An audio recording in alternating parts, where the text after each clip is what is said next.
Hello आदाब सलाम नमस्ते। मैं एमडी शरीफ एसएलसी सोशल वर्कर। बकरा ईद को लेकर के बहुत सारे कट्टरपंथी बहुत सारी बयान दिए। माशाल्लाह बकरा ईद पूरे देश में अच्छे से मनाया गया, लेकिन अब कुछ मैं पॉइंट की बात करूंगा। इस पॉइंट को आप भी नोटिस करिए।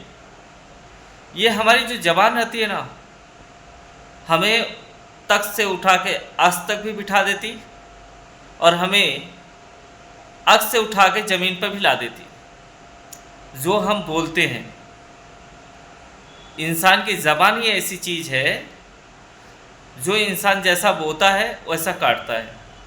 कलकत्ता में क्या हुआ, हमारे नबी के ख़िलाफ़ जो गुस्ताखी हुई उसके ख़िलाफ़ क्या कार्रवाई हो रही है आप देख रहे हो।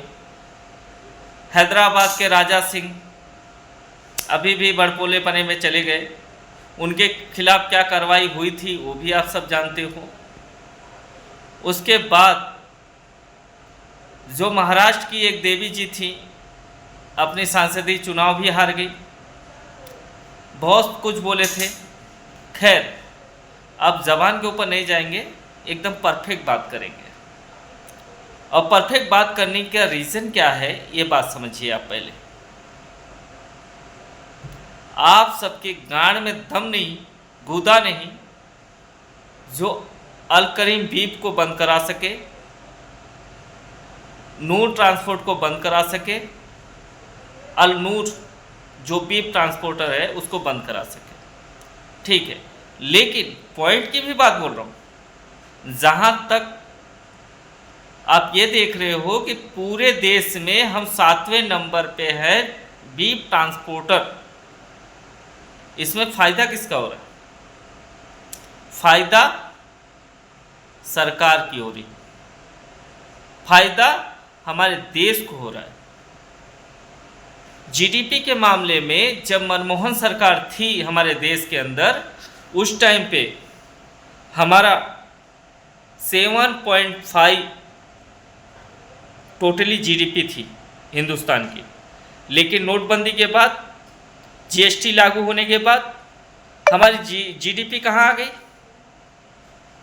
हमारी जीडीपी कहाँ आ गई? 0.25, ठीक है। लेकिन सबसे ज़्यादा बात अगर हम करेंगे फेस्टिवल की, दिवाली आती है, दिवाली में पटाखे बनते हैं, होली आती है, होली में कलर बनते हैं और इसमें सारे समुदाय अपना सहयोग देते हैं। उसी तरीके से जब ईद आती है तो उस टाइम जो सेवैयाँ बनते हैं वो भी सारे समुदाय अपने सहयोग देते हैं। और साथ में बकरा ईद जब आती है तो सारे समुदाय, यानी कि बकरा पालना है या कुछ भी, ये सहयोग किस लिए दिया जाता है वो पॉइंट करिए आप। ये सहयोग इसलिए दिया जाता है क्योंकि जो पालने वाले होते हैं उनको उनका एवज मिल जाता है, उनको उनका मुद्दल मिल जाता है।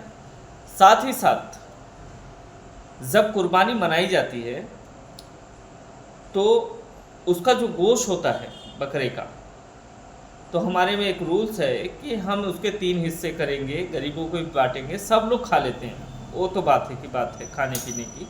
लेकिन उसका जो स्किन होता है, उसकी जो चमड़े होते हैं मेरे भाइयों, वो ट्रांसपोर्ट होता है बड़े से बड़े हाल्डीवेशन, आप नाम सुने होंगे, बहुत बड़ी कंपनी है, लेदर कंपनी। आज आपको बहुत सारी चीज़ें लेदर की पसंद आती है। वो लेदर बनता कैसे है?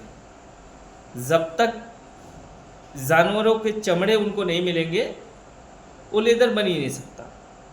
वो लेदर पाने में सस्ते से सस्ता उनको कैसे मिलता है? अब हिंदुस्तान की इतनी आबादी है 140 करोड़।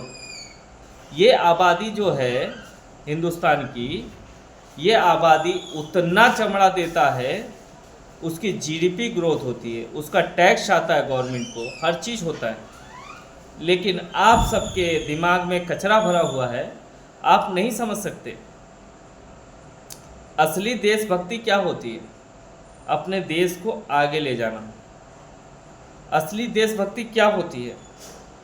अपने देश को ऊंचे स्तर पे लेके जाना। वो लेके कैसा जाएंगे आप?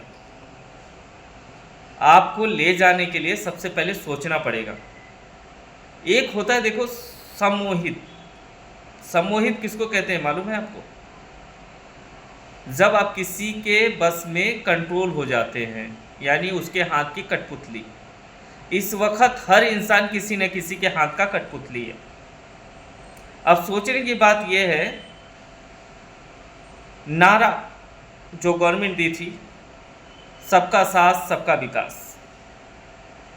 किसका साथ किसका विकास? आप किसी न किसी के हाथ के कठपुतली बन गए हैं और किसी न किसी के बोलने के हिसाब से चल रहे हैं, नाचते हैं, गाते हैं और साथ ही साथ देश का शिक्षा, देश का विकास। आपके हाथ में क्या है? कलम है या कॉपी है? नहीं। आपको एक व्हाट्सएप मैसेज आता है, फलाना जगह पे गौ तस्करी हो रही है, फलाना जगह पे गौ ये हो रहा है, फलाना जगह पे गौ ये हो रहा है। आप पहुंचो। आप किसके साथ, कलम या कॉपी के साथ पहुंचते हो? आप किसके साथ पहुंचते हो? तलवार के साथ, चाकू साथ। अगर मैं बोलता हूं इतना ही प्रेम है, तो जो पशु है, तो हमारी राष्ट्रीय पशु क्या है उसकी बात करिए। हमारी राष्ट्रीय पशु क्या है? शेर है, लायन बोलते, ठीक है। आप गाय को राष्ट्रीय पशु घोषित करिए, पूरे देश से इस चीज़ के लिए बैन कराइए और गवर्नमेंट और कोर्ट से ऑर्डर लाइए कि इस चीज़ को नहीं किया जाएगा। पूरा देश एक्सेप्ट करेगा। लेकिन नहीं, आप ही जज हो, आप ही लॉयर हो, आप ही कानून हो, हर फैसला आप ही करोगे बकरा ईद और कुर्बानी में। ऐसा नहीं चलता मेरे भाई। असली देशभक्ति ऐसी नहीं होती। असली देशभक्ति अगर आपको दिखानी है तो आप दिल से दिखाइए। कोई इंसान ट्रेन के अंदर धर्म पूछ पूछ के तू मुसलमान है कि हिंदू है, 3 मुसलमानों को गोली मार दिया। 4 आतंकवादी आते हैं, धर्म पूछ के 18 लोगों को गोली मार देते हैं। ये चीज़ है, नहीं होना चाहिए ना। आप खुद समझिए मेरे भाई। आप समझने के बाद, उसके बाद आप सोचेंगे कि आपके माँ बाप ने आपको पैदा करके बेवकूफ़ी किया या समझदारी किया।